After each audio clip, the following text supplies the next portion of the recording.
December মাস ২০২৩-এর December থেকে আমি এই বইটা খোঁজ করছিলাম। কিন্তু আমি তোমাদের এখানে একটা গুরুত্বপূর্ণ কথা বলবো, সেটা মন দিয়ে শুনবে। সেটা হচ্ছে, এটা যত না বেশি একটা জিকে বই, সেটা হচ্ছে আরেকটি বই। তোমরা জানো।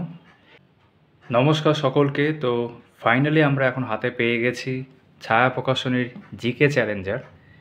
এই বইটাকে নিয়ে কিন্তু অনেকগুলো কথা বলার রয়েছে। তোমরা ইতিমধ্যে দেখেছো, আমি কিন্তু থাম্বনেলে উল্লেখ করেছি বিশেষ করে এই অংশটা, এবং ভিডিওর শুরুতে তোমরা দেখেছো এরকম কোনো রিভিউ করছি না। তা সত্ত্বেও কিন্তু বেশ কিছু বিষয় আমি বলবো এই ভিডিওতে, এবং পরবর্তীকালে যখন আমি রিভিউ করব সেখানে আরও বেশ কিছু বিষয় আমি ভালো করে দেখাবো। মূল বিষয়টা যেটা তোমাদের বুঝতে হবে সেটা হচ্ছে, যেমন দেখতে পাচ্ছ এটার কিন্তু সাইজ, মানে চওড়া বলো, ক্ষেত্রফল বলো, সব দিক থেকে কিন্তু এবার বেশ মোটা হয়েছে আগের তুলনায়। এবং তোমাদের মনে হতে পারে এটা একটা নতুন এডিশন, কিন্তু আমি তোমাদের এখানে বলবো এটা কোনো নতুন এডিশন নয়। কেন নয়? কারণ এটা হচ্ছে পুরোপুরিভাবেই একটা নতুন বই। এই যে প্রথম প্রকাশ জুন ২০২৪, এটা পুরোপুরিভাবে ওরা নতুনভাবে বের করছে। এবং তাহলে স্বাভাবিকভাবেই এখানে একটা চেঞ্জ আমরা দেখতে পাবো। আগের যে এডিশনগুলো ছিল, মানে আগে যেটা হয়ে আসছিল জিকে চ্যালেঞ্জারের সাথে কারেন্ট অ্যাফেয়ার্স লেখাটা উল্লেখ থাকতো, এবার কিন্তু সেটা ওখানে একদমই নেই। যদিও এখানে তোমরা দেখতে পাবে ডাইনামিক জিকে কারেন্ট অ্যাফেয়ার্স উল্লেখ রয়েছে, কিন্তু এই বইটার মধ্যে কিন্তু বেশ কিছু পরিবর্তন রয়েছে আগের যে জিকে বই ছিল ছায়া প্রকাশনের, তার রেসপেক্টে। ডিসেম্বর মাস ২০২৩-এর ডিসেম্বর থেকে আমি এই বইটা খোঁজ করছিলাম। মানে বইটা মার্কেটে পাওয়া যাচ্ছিল না, নতুন এডিশন আসবে আসবে, আমি নিজেও অপেক্ষা করছিলাম। এবং তোমাদের একটা বড় অংশ একাধিক সময় আমাকে জিজ্ঞাসা করেছো যে এই বইটা কখন আসবে। অনেকে এটাও বলেছো এই বইটা রিভিউ করুন, কিন্তু বইটা তো আসেইনি, রিভিউ করবো কোথা থেকে? তো ফাইনালি আমি এই বইটার ভিডিও করছি আজকে। অনেকগুলো বিষয় কিন্তু এখানে রয়েছে, এবং এই যে এতগুলো লেখা দেখতে পাচ্ছ, ২১,০০০ plus MCQ, ২,৫০০ plus current affairs based info, ৮০,০০০ plus বলছে অনলাইনার ট্যাবুলার ইনফো, ৪৩টা এক্সাম ওয়াইজ তোমার প্র্যাকটিস সেট। এর মধ্যে বড় আকারে যেটা মেইন পয়েন্ট, এবং সেটাই আমি তোমার থাম্বনেলেও উল্লেখ করেছি, সেটা হচ্ছে এই যে এমসিকিউর ব্যাপারটা। অবশ্যই ২১,০০০ আছে কি না আমি তো গুনে দেখিনি, কিন্তু আমি তোমাদের এখানে একটা গুরুত্বপূর্ণ কথা বলবো, সেটা মন দিয়ে শুনবে। সেটা হচ্ছে, এটা যত না বেশি একটা জিকে বই, তার থেকে বেশি একটা জিকে এমসিকিউ বই। সম্ভবত এই ভিডিওটা তোমরা ইউটিউবে এখন প্রথম দেখছো এই বইটার, হয়তো এখন অব্দি আর কেউ ভিডিও করেনি, এবং তোমাদের আমি এখানেই বলে দিচ্ছি এটা কিন্তু একটা জিকে এমসিকিউ বই বেশি বললে ভালো হবে। তোমাদেরকে আমি এখানে আরেকটা অংশ উল্লেখ করবো, তবে এখানে আমি উল্লেখ করতে চাইবো, তোমরা যারা এখন এই চ্যানেলটা সাবস্ক্রাইব করোনি সাবস্ক্রাইব করে দিও, ভিডিওটা ভালো লাগলে লাইক করে দিও, এবং যদি আমাদের টেলিগ্রাম গ্রুপে জয়েন না করে থাকো, লিঙ্ক ডেসক্রিপশানে জয়েন করতে পারো। তো আর একটা বিষয় যেটা বলবো ভাবছিলাম, সেটা হচ্ছে আরেকটি বই। তোমরা জানো এই বইটাও আমি ভিডিও করার পর থেকেই বেশি পপুলার হয়েছে। প্রথম দিকে তো অনেকে এই বইটাকে মানে ভালো না এরকম বলে দিয়েছিল, পরে তারাও বুঝেছে যে না, পড়াশোনা করলে তবে বলা যায়। তো রায়ান মার্টিনের যে দুটো ভলিউম আছে, অ্যাকচুয়ালি 3টে ভলিউম মিলে হয়, একটা কারেন্ট অ্যাফেয়ার্সের পার্ট থাকে, যেটা এখন অতটা রিলেভেন্ট সেই অর্থে নয়। এই বইটা কিন্তু বেস্ট জিকে বই এখনও আমার কাছে। এখনও এই বইটাকে জিকে বই হিসাবে আমি বেস্ট জিকে বলবো। এবং এরাও যেমন এখানে ২০,০০০ প্লাস লিখেছিল, এরাও ২১,০০০ প্লাস লিখেছে, কিন্তু পার্থক্য একটাই, এদের এই অংশটা কিন্তু অ্যাপের মধ্যে আছে এবং একটু কমপ্লিকেটেড ওয়েতে আছে। তো এটা এমসিকিউ করাটা একটু মুশকিল, বা জিকে হিসাবে এটা খুব দারুণ, অসাধারণ এক কথায়। এটার কিন্তু এমসিকিউই বেশি, মেটেরিয়াল এখানে কিন্তু তুলনামূলকভাবে অনেকটাই পেছনে বা কম। ওই জন্য আমি তোমাদের বললাম এটা জিকে এমসিকিউ বইয়ে বললে ভালো হবে, এবং যারা এমসিকিউগুলো বেশি চাইছিলে তাদের জন্য এটা বেশি ভালো হবে। কিন্তু সেখানেও কিছু ভালো দিক খারাপ দিক, আমি বিশেষ করে খারাপ দিক বলতে পারি রয়েছে, আমি সেটা উল্লেখ করতে চলেছি। আরও একটা বড় পরিবর্তন হচ্ছে, ফাইনালি ছায়া প্রকাশনী বইতে দেখতে পাচ্ছি পেজ কোয়ালিটি দারুণ, এবং তার থেকে বড় কথা হচ্ছে পুরোটাই কিন্তু দুরকম কালার ইউজ করা হয়েছে। এই যে আমি কিছু পেজ উল্টালাম, তোমরা দেখতে পাবে যত না বেশি কন্টেন্ট আসছে, বেশিরভাগ ক্ষেত্রে এমসিকিউ হাতে চলে আসছে। কেন আসছে একটু পরে বুঝতে পারবে।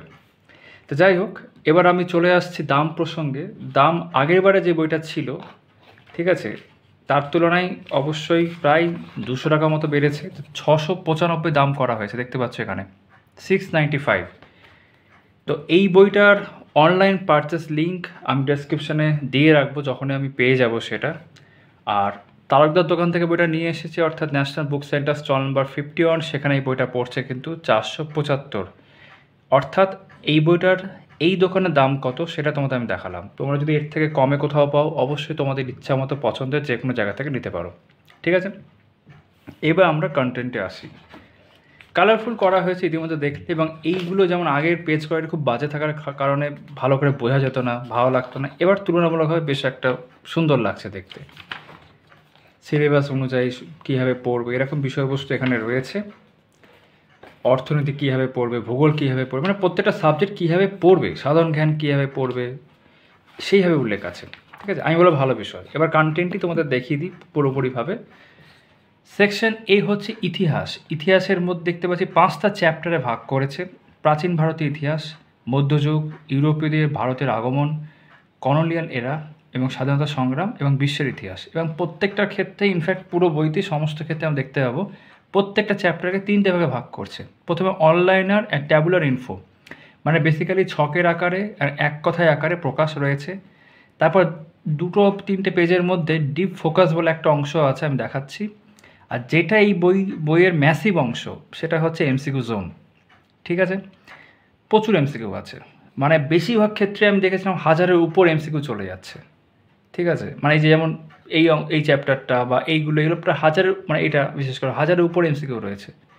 কিন্তু একটা খারাপ দিকের কথা বলছিলাম একটু আগে। খারাপ দিক হচ্ছে এগুলোকে, চ্যাপ্টারগুলোকে আরেকটু ব্রেকডাউন করে যদি আরেকটু চ্যাপ্টার ওয়াইজ এমসিকিউ করা যেতে পারতো, যেমনটা ছায়া প্রকাশনে অন্যান্য বইতে দেখতে পাই, বা আগের জিকে বইতে হয়তো ছিল সম্ভবত, সেটা এবার নেই।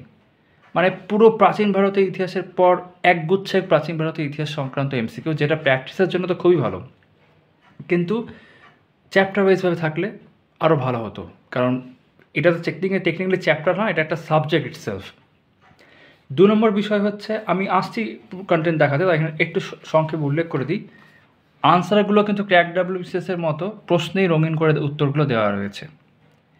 এটা একদিকে ভালো দিক মনে হতে পারে অনেকের কাছে এটা খারাপ দিক মনে হতে পারে। তুমি যদি প্র্যাকটিস করতে চাও, তোমার মনে হতে পারে তো উত্তর চোখে দেখতে পেয়ে যাচ্ছে, সেদিক থেকে খারাপ দিক। সেরকম না থাকলে শেষে গিয়ে একটা বিশাল বড় আনসার কি হতো, বা নিচে দিতে পারতো। আর আরেক দিকে ভালো দিক বলতে পারো, যদি এটাকে ভালো দিকের দিক থেকে দেখতে চাই, তাহলে বলতে পারি যে অনলাইনার যেরকমভাবে আমি পড়ি, এটা যদিও অনলাইনার নয় এমসিকিউ, বা তুমি এই প্রশ্নটা পড়লে একটা অনলাইনার হিসাবে তা উত্তরটা পড়ে নিলে, মানে বাকিগুলো দেখতেও হলো না, তো সেইভাবে দেখতে পারো। যাক, এই প্রসঙ্গে আসছে একটু পরে, কন্টেন্টটা পুরোটা দেখিয়ে দিই। সেকশন বি হচ্ছে ভারতের সংবিধান ও রাজনীতি। তার মধ্যে আমরা দেখতে পাচ্ছি টোটাল আরও 5টা, মানে 10টা টোটাল এখানে চ্যাপ্টার হচ্ছে। ভারতের সংবিধান, বিভিন্ন প্রকার অর্গানাইজেশন বা ইনস্টিটিউশনস, ভুল বলে, এটা ভারতের সংবিধানের মধ্যে দুটোই রয়েছে, ঠিক আছে। এটা হচ্ছে ভারতের অর্থনৈতিক ব্যবস্থা। সেকশন সি, অর্থনীতি ও ভারতের অর্থনৈতিক ব্যবস্থা, রাজকোষ নীতি এবং ভারতের অর্থনৈতিক পরিকল্পনা, ঠিক আছে। রিজার্ভ ব্যাংক ও অন্যান্য আর্থিক সংস্থা। তারপর ভূগোলের মধ্যে এই পাতে সম্ভবত নেই, হ্যাঁ 4টে চ্যাপ্টার দেখতে পাচ্ছি। ভারতের ভৌগোলিক পরিচিতি, বিশ্বের ভূগোল, প্রাকৃতিক ভূগোল এবং পশ্চিমবঙ্গের ভূগোল এখানে দেওয়া রয়েছে, ঠিক আছে। এরপর বিজ্ঞান শুরু হচ্ছে। সেকশন ই, সাধারণ বিজ্ঞান, পদার্থবিদ্যা, রসায়ন, জীববিদ্যা, এবং এখানে দেখতে পাচ্ছি বায়োটেকনোলজি এবং বায়োকেমিস্ট্রি ও দৈনন্দিন জীবনে বিজ্ঞান, খুব ভালো বিষয়। সেকশন এফ হচ্ছে পরিবেশ সম্পর্কিত সাধারণ জ্ঞান, পরিবেশবিদ্যা, বাস্তুবিদ্যা। তারপরে এখানে সেকশন জি হচ্ছে আধুনিক বিজ্ঞান ও প্রযুক্তি, মানে সায়েন্স অ্যান্ড টেকনোলজি বলা যেতে পারে, computer, IT, networking, space technology ও ইন্ডিয়ান স্পেস তোমার অডিসি, ঠিক আছে। তো এটা খানিকটা স্ট্র্যাটেজিক্যামে চলে আসতে পারে, এই সবগুলো কম বেশি। সমরাস্ত্র ও সাম্প্রতিক ডিফেন্স টেকনোলজি এবং টেকনোলজিক্যাল অ্যাডভান্সমেন্ট। তারপর স্ট্র্যাটেজিকে, যদি এই পরে পেতে আলাদা করে স্ট্র্যাটেজিকে লেখা আছে, বাট এখান থেকে শুরু বলা যেতে পারে। শিল্প, সাহিত্য, সংস্কৃতি, ভারতীয় শিল্পকলা, ভারতীয় সংস্কৃতি, আন্তর্জাতিক ও দেশীয় সাহিত্য, ঠিক আছে। এবং শেষ পেজে এখানে আমরা দেখতে পাচ্ছি সেকশন আই বা 9 নম্বর, যেটা বলতে পারি স্ট্র্যাটেজিকে ও সাম্প্রতিক ঘটনাবলী, তার মধ্যে পুরস্কার ও সম্মান, ইন্টারন্যাশনাল অ্যান্ড ন্যাশনাল অর্গানাইজেশন, ঠিক আছে, এবং সংস্কৃত সাম্প্রতিকী, ক্রীড়া সম্মান উইথ রিলেভেন্ট কারেন্ট ইভেন্টস। এখানে হয়ে গেল তোমার মূল বিষয়গুলো কমপ্লিট। তারপর এখান থেকে শুরু হচ্ছে কিছু প্র্যাকটিস পেপার তারা দিয়েছেন।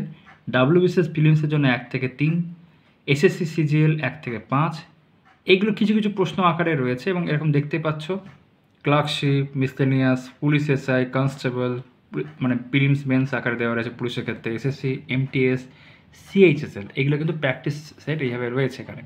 ঠিক আছে, তার মধ্যে এইগুলোর পাশে দেখতে ছায়া অ্যাপ, মানে তোমাকে অ্যাপ নিতে হবে এগুলোর জন্য, মানে বইতে আছে এত অবধি, বাকি তুমি অ্যাপে পাবে। আর শেষে রয়েছে স্ট্র্যাটেজিকে, কারেন্ট অ্যাফেয়ার্স, ইভেন্টস, মানে স্ট্র্যাটেজিকের উপর আরেকটু বেশ কিছু অংশ রয়েছে যেমনটা দেখবে অনেক বইতেই থাকে, তো সেরকম রয়েছেন। তারপর দেখলাম অনেকগুলো এমসিকিউ আবারও রয়েছে। তো এই ছিল টোটাল কন্টেন্ট। এবার বিষয়গুলো তোমাদের একটু দেখিয়ে দিই, তাহলে মোটামুটি তোমরা বুঝে যাবে বাকি অংশগুলো কীরকম রয়েছে। যেমন প্রথমটা ভারতের ইতিহাস, কালারফুল বেশ, প্রাচীন ভারতের ইতিহাস। এবার তোমাদের কিন্তু আমি কোনো পেজ এই চ্যাপ্টারটার ক্ষেত্রে ধরো, এটা চ্যাপ্টার কিন্তু সাবজেক্টে একটা অ্যানশিয়েন্ট হিস্ট্রি, আমি কিন্তু স্কিপ করছি না, পুরো দেখাচ্ছি, তোমরা দেখবে কতটা আছে। নলেজ প্লাস বেশ সুন্দর করে অনলাইনের আকারে রয়েছে, ট্যাবলোর আকারে রয়েছে। ঠিক আছে, দেখতে ভালো লাগছে, আশা করি তোমরা বুঝতে পারছো। একটু জুম করেও দেখাই, তোমরা যাতে পড়তে পারো বিষয়গুলোকে।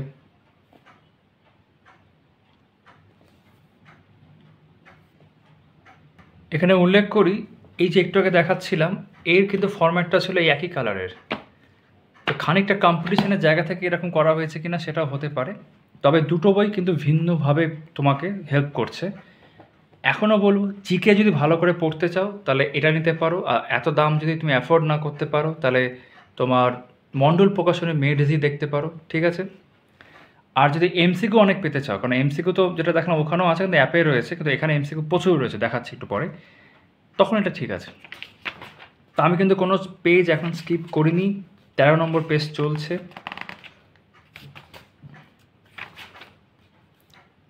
এটা কিন্তু পুরো অ্যানশিয়েন্ট হিস্ট্রিটা তারা এখানে কভার করেছে। এখানে কিন্তু শেষ হয়ে গেল 20টা পেজের মধ্যে অ্যানশিয়েন্ট হিস্ট্রি। 20টা মানে 1 থেকে কি ধরেছিল একবার দেখে নিই, হ্যাঁ প্রায় 1 থেকেই ধরেছিল। তারপর ডিপ ফোকাস বলে একটা অংশ আছে, সেটা এই পেজেই রয়েছে আর কি, দেখতে পাচ্ছ এরকম, একটু দেখিয়ে দিই এরকম। তারপর এখান থেকে শুরু হচ্ছে এমসিকিউ, এবং যেমন এখানে লিখেও দিয়েছে প্রতিটি প্রশ্ন প্রদত্ত 4টি বিকল্পের মধ্যে যেটি রঙিন করা হয়েছে সেটি ওই প্রশ্নের সঠিক উত্তর। ঠিক আছে, এবার নাম্বার পাশে রয়েছে। এবার তোমাকে আমি একেবারে পুরো সংখ্যাটা দেখাচ্ছি, আমি সবটা পেজ উল্টাচ্ছি না। এর টোটাল সংখ্যা হচ্ছে 773। অ্যানশিয়েন্ট হিস্ট্রি থেকে এতগুলো প্রশ্ন রয়েছে। একইরকমভাবে মধ্যযুগটা দেখাই তোমাদের। এই যে মধ্যযুগ এখান থেকে শুরু হয়েছে রাজপুত শক্তি দিয়ে, গুরুত্বপূর্ণ রাজপুত রাজ্য, তারপর নলেজ প্লাস, খুব ভালো বিষয়, বেশ সুন্দর পেজ কোয়ালিটি এবার করা হয়েছে। এটা মাইন্ড ম্যাপের মতো দেখতে পাচ্ছি, বাট চার্ট বলা যেতে পারে, বক্সেসের মধ্যে এগুলো রয়েছে। ঠিক আছে, আমি কিন্তু কোনো পেজ স্কিপ করছি না, তোমাদের আমি দেখাচ্ছি যে কতটার মধ্যে এটা কভার হয়ে যাচ্ছে, হয়ে গেল কভার। এবং তারপর এখানে ডিপ ফোকাস মেডিভেল হিস্ট্রির ওপর, এবং তারপর এখানে এমসিকিউ, এবং এটারও আমি তোমাদের পুরো সংখ্যাটা দেখাবো। পুরো সংখ্যায় যদি আসি একেবারে, এই যে 783টা প্রশ্ন মেডিভেল থেকে, আর মডার্নের ক্ষেত্রে সেটা দেখতে গেলে 1000 ছাড়িয়ে যাবে। মডার্নের ক্ষেত্রে দুটো পার্টে দিয়েছে, একটা ইউরোপীয়দের আগমন আর তার আটটা ভারতীয় সংগ্রাম যেগুলোতে সেই হবে। তারপর এমসিকিউ আবারও শুরু হয়ে যাচ্ছে। এইভাবেই কিন্তু পুরো বইটা রয়েছে। ঠিক আছে, যেমন একটা পঞ্চবার্ষিকী পরিকল্পনা দেখতে পাচ্ছি, তারপর এমসিকিউ শুরু হয়ে গেল। এমসিকিউর ক্ষেত্রে বলে রাখি, তোমার কিন্তু বেশ কিছু এমসিকিউ পাশে দেখবে কোনো না কোনো পরীক্ষার কথা উল্লেখ আছে, তার মধ্যে ডাব্লিউবিসিএসও আছে আমি দেখেছি, রেলের পরীক্ষাও আছে আমি দেখেছি, যে ডাব্লিউবিসিএস প্রিলিমস দেখতে পাচ্ছ এখানে। ঠিক আছে, এখন আরও অন্যান্য group D exam, non tech, স্টেটের এবং সেন্ট্রালের বেশ কিছু পরীক্ষার প্রশ্ন কিন্তু রয়েছে, কিন্তু সমস্ত এমসিকিউ ভেবো না যে কোনো না কোনো পরীক্ষার, কিছু কিছু আছে যে পাশে কোনো পরীক্ষা উল্লেখ নেই, কিন্তু বেশিরভাগ ক্ষেত্রে দেখতে পাবে যে হ্যাঁ কোনো না কোনো পরীক্ষা আছে। যেমন এসএসসি সিজিএল 2022 দেখতে পাচ্ছি এখানে। ঠিক আছে, এরকম আর কি। এবার এই বিষয়টার মধ্যে যদি আসি, তারা এখানে সায়েন্স বলো বা যে কোনো পোর্শন বলো, সেটা কিন্তু খুবই অল্প পরিমাণে রয়েছে যদি তথ্যের জায়গা থেকে দেখো। ঠিক আছে, কিন্তু এমসিকিউ জায়গা থেকে দেখতে গেলে বেশ ভালো।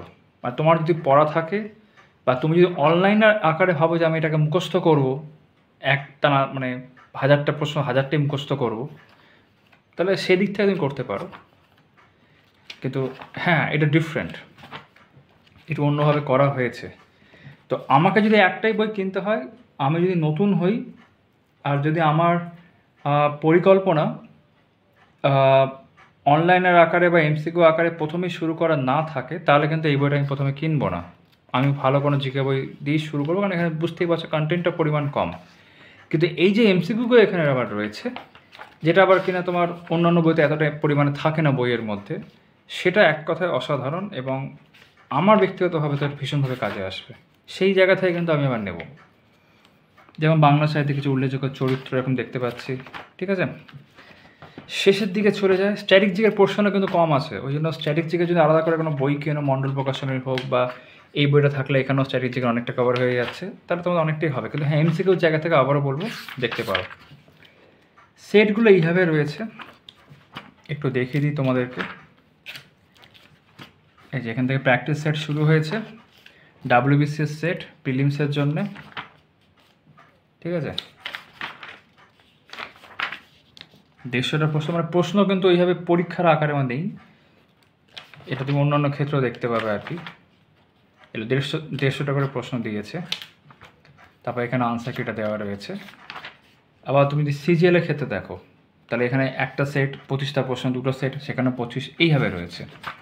আর কিছু সেটটা তোমরা দেখলে যেগুলো কিন্তু তুমি অ্যাপে পাবে কিছু পরীক্ষা আর কি, এখানে নেই।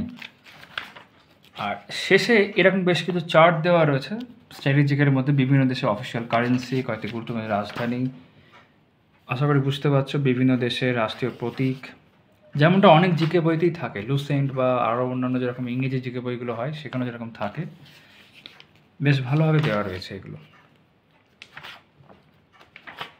ঠিক আছে। এটা একদম বইয়ের শেষের দিকে আছে এবং এটা হয়ে যাওয়ার পরও কিন্তু এই সংক্রান্ত প্রচুর এমসিকিউ আমি দেখলাম, যে দেখতে পাচ্ছ এগুলো পাশে সেই অর্থে কোনো পরীক্ষার উল্লেখ আমি দেখলাম না, কিন্তু এর সংখ্যাটাও যদি আমি দেখি অনেকটাই, মানে 1000-এর কাছাকাছি মানে দেখেছিলাম, 1000 মানে ক্রস করে গেছিলো, দেখাচ্ছি এই যে 1014টা, ঠিক আছে।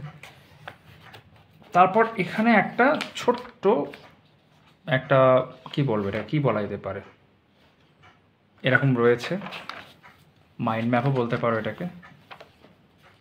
এটা ফোল্ড হয়ে যাচ্ছে, ঠিক আছে। রাজ্যভিত্তিক উপজাতি, এদিকে হ্রদ দেখছিলাম, কমপ্লিট। আর এইগুলো এখানে রয়েছে। তো বইটা তোমাদের আমি উপর উপরে দেখানোর চেষ্টা করলাম এবং কভারে যেমনটা লিখেছে বেস্ট এভার জেনারেল নলেজ বুক। তো যদি আমি এমসিকিউ জায়গা থেকে দেখি তাহলে অবশ্যই খুব ভালো, তবে বেস্ট এভার আমি এত বলবো না আমার জায়গা থেকে, অন্য ইউটিউবার বলতে পারে, যদিও আমি রিভিউ করিনি, বাট আমার মোটামুটি বোঝা হয়ে গেছে এবং তোমাদেরকে আমি সেটা বোঝানোর চেষ্টা করলাম। তো ঠিক আছে, চলো তাহলে।